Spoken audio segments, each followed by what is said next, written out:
And hello everybody, welcome back to RFC News. Guys, some match reaction of course from last night's game against Manchester United, which seen Rangers lose narrowly 2-1 at the death at Old Trafford in a bit of a blow. Now we are going to unpack it in today's video, of course. Absolutely gutted. I was obviously buzzing for this game for obvious reasons. Battle of Britain.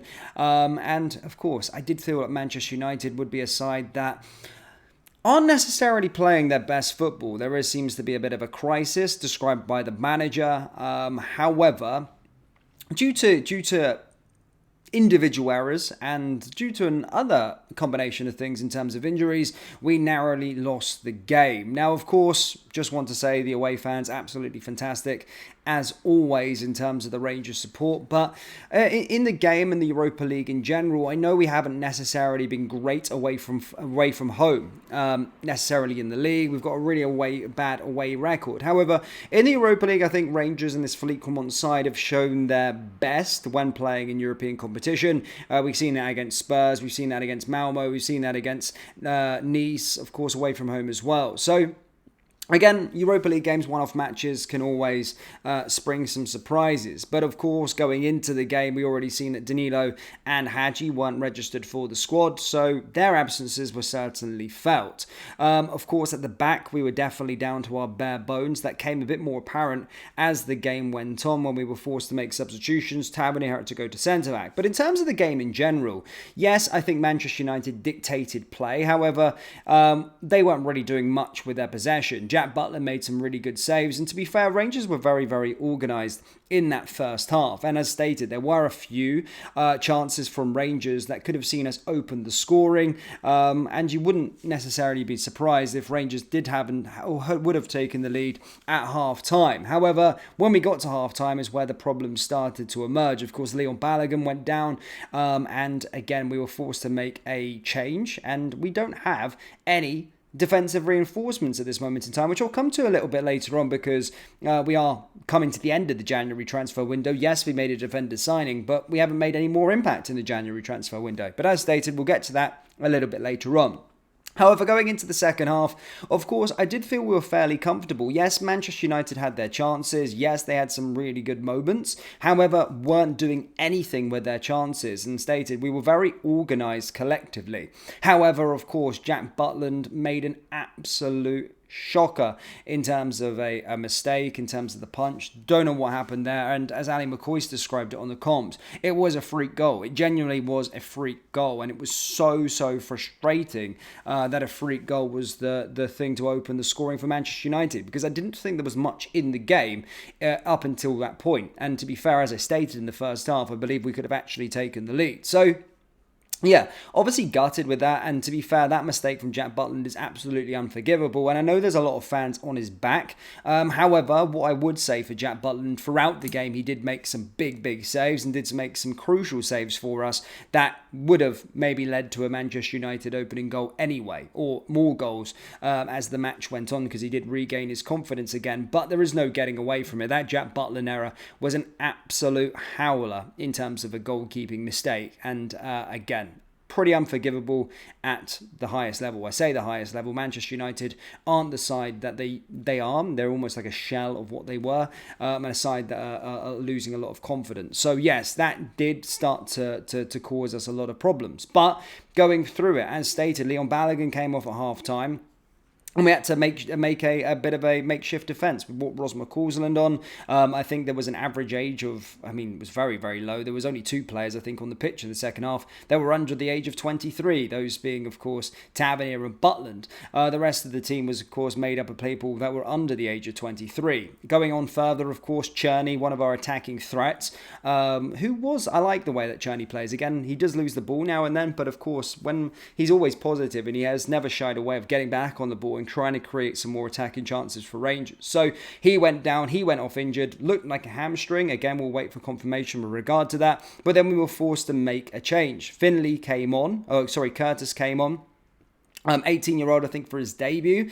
So a baptism of fire, I suppose, at this level of coming on and making your debut. But 18 years old, and as Rio Ferdinand referred to, it was another schoolboy coming onto the pitch. Already we've seen Bailey Rice, of course, on the pitch as well. We'll get to him momentarily. But, of course, a baptism of fire, and certainly a player that probably didn't think he was going to be making his debut. And you could tell that there was a lot of inexperience within this team as the second half went on. But Rangers were very organised, and despite this makeshift backline with Tavernier playing at centre-back, we were still in the game. We weathered a few of the Manchester United storms, but going forward, we didn't really offer much creative outlet until, of course, Cyril Dessers came on the pitch. And to be fair, Cyril Dessers has come under a lot of stick as from Rangers supporters, me being one of them as well, and I still stand by it. I don't necessarily think he's the answer for Glasgow Rangers, but my goodness me, he did get us an equaliser very, very late on, and I thought that was going to be enough to secure a point from the game. A world-class touch and a world-class finish, and a goal that certainly could be spoken about for a long time if the result had went our way. However, of course,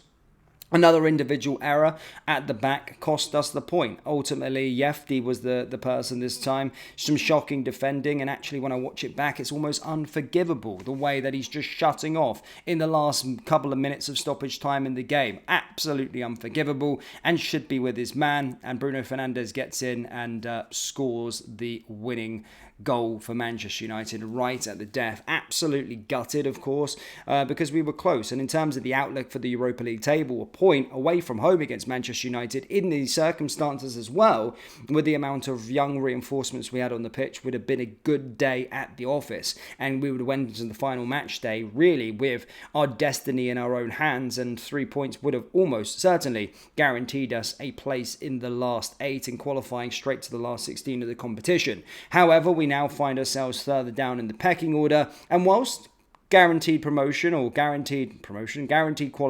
through the top 8 is still possible, we will have to rely on other results around us. But it does make the final game against Union Saint-Gilloise imperative that it's a win to put our chances there. If not, we're going to have to go through the knockout rounds, which is just an extra 2 games. But considering the league's already over for the Bears, I mean, it's something to focus on, I suppose. But, of course, look, absolutely gutted.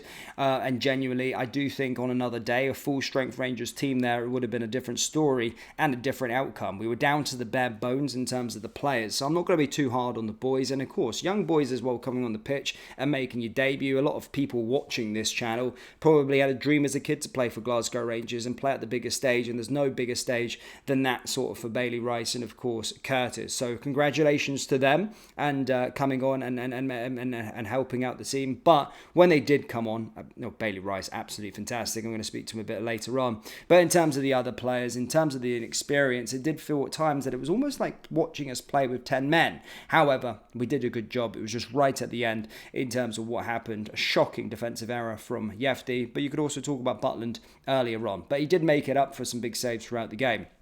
Bailey Rice, we were of course told a couple of weeks back that he was going to be in the first team, but again, I thought he was absolutely fantastic and did get a lot of praise from the commentators and the analysis after the match, and I think certainly a player that I look forward to seeing. So there is some positives to take away from this one.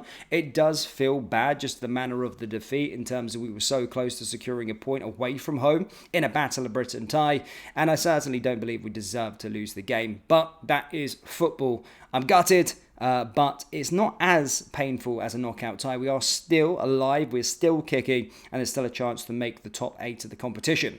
Now, in terms of going forward, in terms of our recruitment plans, I've been very vocal on this. Rangers need to get in the transfer market. Now, I don't care about the other lot too much down the road, but they're in a really good position in the league. They have qualified for the Champions League knockout round, should I say, or the knockoff playoff round, and they're still adding quality to their team. Whilst Tierney, I wasn't too worried about them adding because Tierney is quite injured. It's still a quality addition to play 20 to 30 games if he gets there to the season. They are still strengthening from a position of strength. But after I've seen the news of Jota signing as well last night, that's a very, very good signing. And I hate to admit that, but it's a very, very good signing. And they are strengthening from a position of strength, which means that we need to be on the ball and try and add some additions to our team. We are down to the bare bones, but we are still in the transfer market. We've had 24 days to try and address these situations, and there has been nothing. Again, I've said so many times, I don't care how little money we have. Beg, borrow, steal, make deals happen. Whether those are the loan deals, we need players, we need reinforcements. We've got some crucial European games coming up. And whilst the league is over, there's still a chance, of course, to win some silverware this season. So Rangers do need to be addressing these in the transfer market. But I feel like I've been speaking for ages, guys. Do let me know your thoughts on the game yesterday down there in the comment section below. I've been Dan. This has been RFC News, and I will see you all next time. Take care. Look after yourselves. Peace.